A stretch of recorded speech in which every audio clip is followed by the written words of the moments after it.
when it comes to investing, if you're still looking in the clinical stage biopharmaceuticals, then you should probably consider Inovio because they have some very interesting things going on. Now, of course, before you make any investment, you should always do your homework. So that's exactly what we're gonna do. Let's look at this company. Now, in the first area, when we look in their immunology, and I could say oncology falls under that as well. When you look at a lot of the research that they're doing in this area, they have some pretty good products that are in their kind of their middle stage. Because when you come down to testing for pharmaceutical products, you have your pre-clinical trials, you have your phase 1, phase 2, phase 3, and then you kind of go to approval levels. So they're kind of in that phase 1, phase 2 with a lot of their products. Now, when it comes to immunology and oncology, you have to ask yourself, do people have a lot of problems in this area? And cancer is definitely a very big problem. And immunization is definitely also something to definitely keep in mind. And then another area that makes them unique is when it comes down to their delivery system. Because a lot of the pharmaceutical products are either delivered via a pill or they're delivered via an injection, but they have actually a very interesting technology that actually targets getting the vaccine into the cells. Now, when you know about, you say, vaccines and the whole vaccine process, what you realize is if you can get the vaccine down to the cellular level, you can increase the potency and you can increase the efficacy or the effectiveness of the treatment. And they have a proprietary technology around that. Now, based on the research that I've seen, and I could be wrong on this, but it looks like the technology is specifically suited for the type of biopharma products that they come up with. It doesn't appear to be something that can be used across the board. Now, there may be potential for that, but right now, from what I see, they use it in-house with their products. And then the third area is going to be viral treatment. Now, this is where they start looking at a host of challenges, whether that is HIV, Ebola, SARS, and also one of the very big ones that is on everyone's radar is COVID-19. Now, in that area, they are targeting a lot of issues and a lot of problems that not only are present in the US, but they're present around the world. So when it comes down to the area of their products, I would definitely say that Inovio, it gets an A because they are tackling some very big problems with some very key products, and they seem to show very promising progress on where they are in the stage of getting a product approved.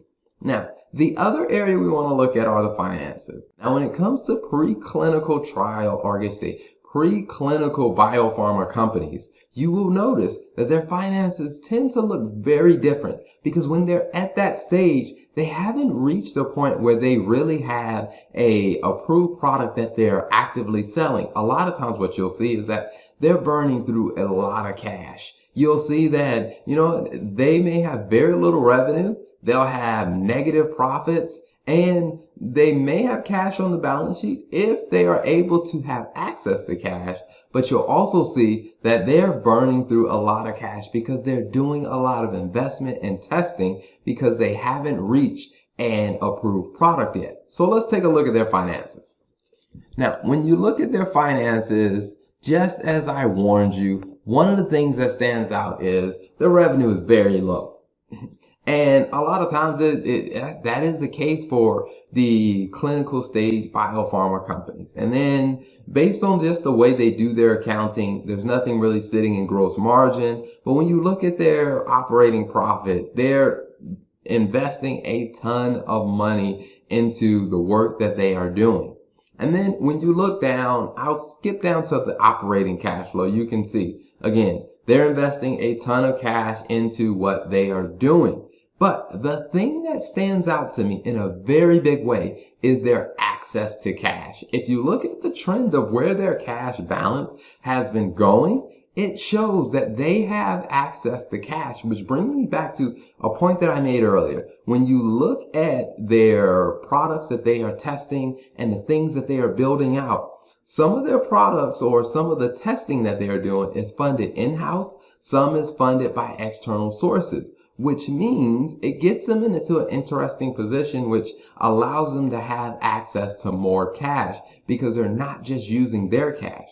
Now, when it comes to these clinical stage these clinical stage biopharma companies, a lot of times they are selling equity because potential investors or outside investors are looking at them saying, you have a product that could potentially get approved and go very late stage. And if you have a product that can get approved, this stock could dramatically increase. So when you look at, are they able to get access to the cash that they need to be able to actually fund their business and keep things going, that is a good sign. So for them, because their profitability and because I guess you say it is a bit of a bet when it comes down to a biopharma company, I would say their rating is a C in that area. Well, I would say a C plus because they have very good access to cash.